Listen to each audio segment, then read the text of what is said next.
Hello dear students, how are you all? Hope you all are fine in your home with your parents. So welcome you all in another video class of a psychology.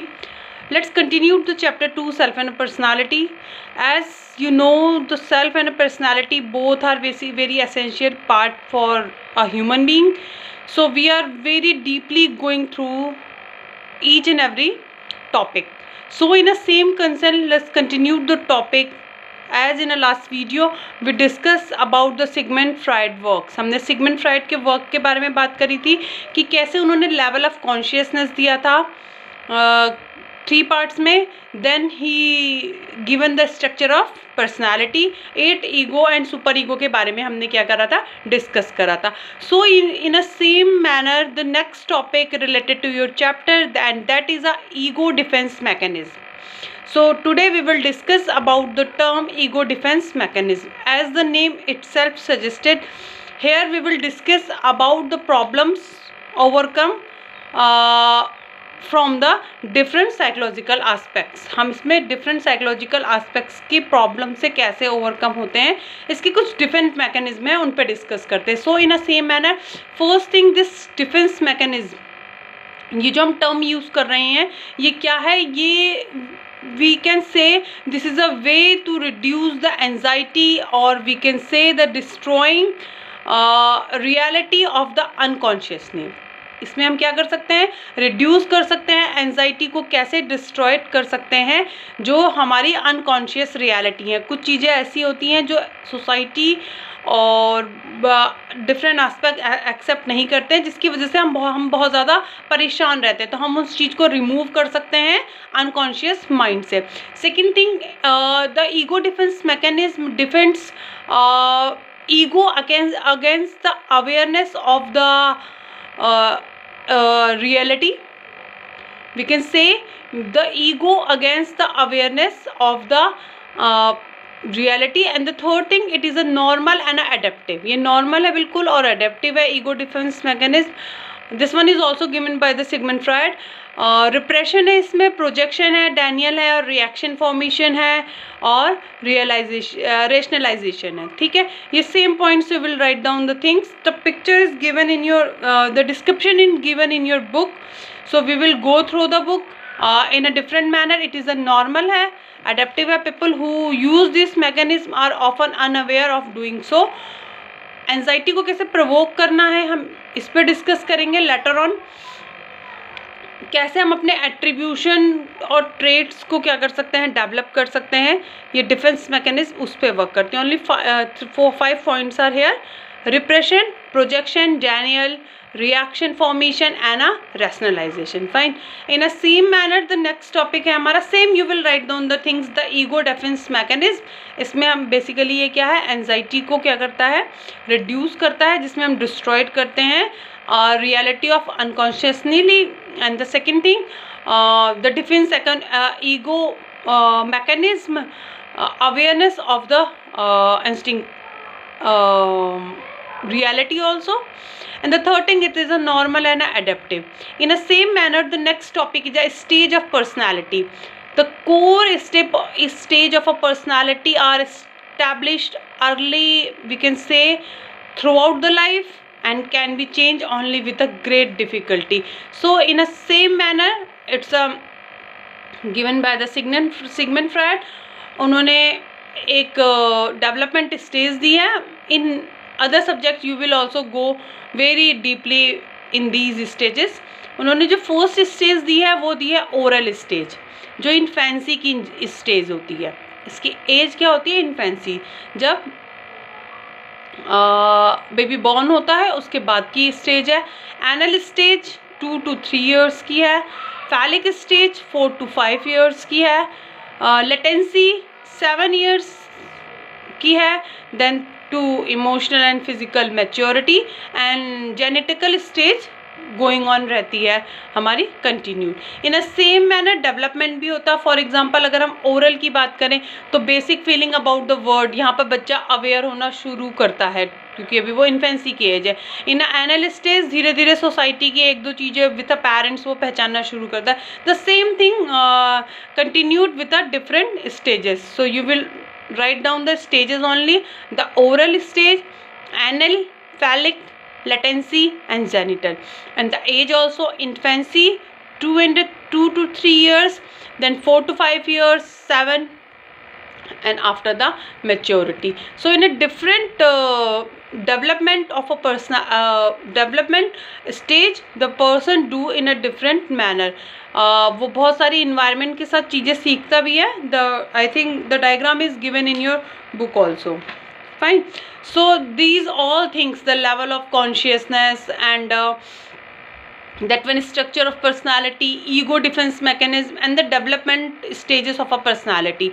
These topics, these all points are given by the Sigmund Freud. Sigmund Freud work a lot in a field of a personality. उन्होंने psychology के psychology में बहुत ज़्यादा work करा, और ये जितने भी हमने टॉपिक के बारे में डिस्कशन करा, they all are given by the Sigmund Freud. After the Sigmund Freud और भी बहुत सारे साइकोलॉजिस्ट आए who given the term related to the personality, who given the theory related to the personality, and what in a common word we will say the post Freudian personality psychologist. ये जो post Freudian एक आपका chapter में topic है, post Freudian approaches. ये वो approaches हैं जो सिगमंड फ्रायड के बाद जितने भी साइकोलॉजिस्ट आए थे उन्होंने दी थी. इन अ सेम मैनर हमने पहले बात करी थी सिगमंड फ्रायड और बाकी साइकोलॉजिस्ट के थ्योरीज के बारे में. सिगमंड फ्रायड के बाद जो आए हैं उनमें फर्स्ट है कार्ल जुंग. कार्ल जुंग की जो थ्योरी थी उसका बेस था aim and aspiration are the source of energy. Carl Jung says that the aims and aspiration are the source of energy, and he given the things in a 4 points.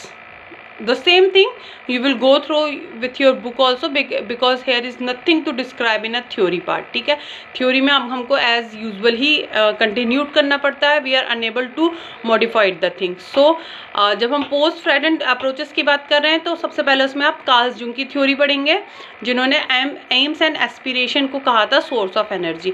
उसके बाद आए second number पे Karen Harni, जिन्होंने ऑप्टिज्म पे बात करी थी, आशावाद पे बात करी थी. ऑप्टिमिस्टिक व्यू था उनका ह्यूमन लाइफ को लेके, और उन्होंने एम्फेसिस करा था ग्रोथ पे और सेल्फ एक्चुअलाइजेशन पे, जहाँ पर्सनालिटी की बात करते हैं. उसके बाद आए थे हमारे Alfred Adler, the third person given the approaches related to a psychology, and that person is Alfred Adler. What he said that a lifestyle and a social interaction source of energy of a person's goal.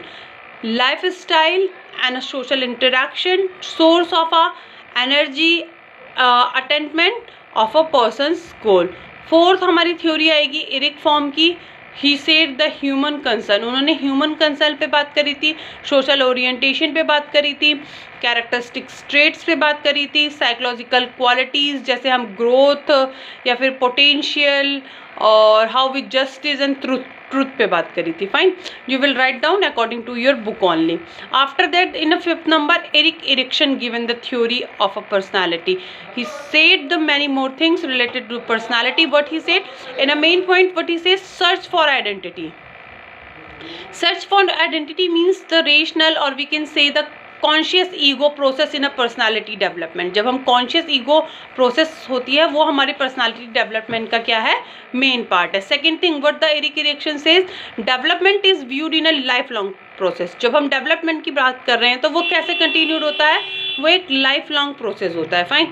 Third thing, what the Erik Erikson says, identity crisis at the adolescence age. उन्होंने adolescence age में identity crisis की बात करी थी. adolescence age में क्या होता है, हर कोई अपनी identity पहचान बनाना चाहता है. ठीक है, हर कोई चाहता है कि मुझे मेरे पेरेंट्स के अलावा मेरी खुद की एक आइडेंटिटी हो. तो उन्होंने इस चीज़ पे भी क्या करी थी, बात करी थी. ये 5 थ्योरीज क्या थी, पोस्ट फ्रायडन अप्रोचेस थी. बट क्रिटिसिज्म हुआ साइकोडायनेमिक थ्योरीज का. As you know the psychodynamic theory from the starting इसका सिगमंड फ्रायड ने करा था. ये जितनी भी जो इनको क्रिटिसिज्म करा गया उसका फर्स्ट पॉइंट था क्रिटिसाइज करने का. The theories are largely based on the case study. जितनी भी थ्योरीज हैं वो किस पे बेस्ड थी, केस स्टडी बेस्ड थी. तो कहीं ना कहीं इसमें साइंटिफिक बेस की कमी थी.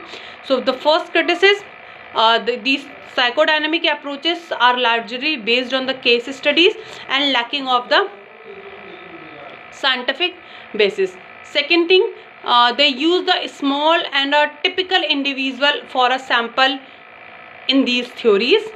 Third thing, the concept are not properly defined. जितने भी कंसेप्ट इसमें यूज़ करे गए for defining the approach of a psychology, जितने भी साइकोडायनेमिक अप्रोच में जितने भी साइकोलॉजिस्ट ने वर्क करा, उन्होंने क्या करा, प्रॉपरली डिफाइन नहीं करा अपने कंसेप्ट को, and it is very difficult to submit them to a scientific testing.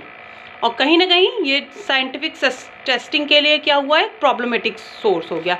As you know, the Sigmund Freud has used the males as a prototype of all human personality. उन्होंने prototypes type के ही samples लिए and ही overlook the female experience and a perspectiveness. उन्होंने development और overlook females के experience पे अपना पर्सपेक्टिव्स रखा. सो ये जितने भी 4 पॉइंट्स हैं, ये क्या है, ये criticism towards the psychodynamic approaches. You write down the notes, you write the things in a points only, no need to write in a paragraph. Write the topic and you write down the points according to your book only. So I think this much is sufficient for the today's video class. Thank you, have a nice day.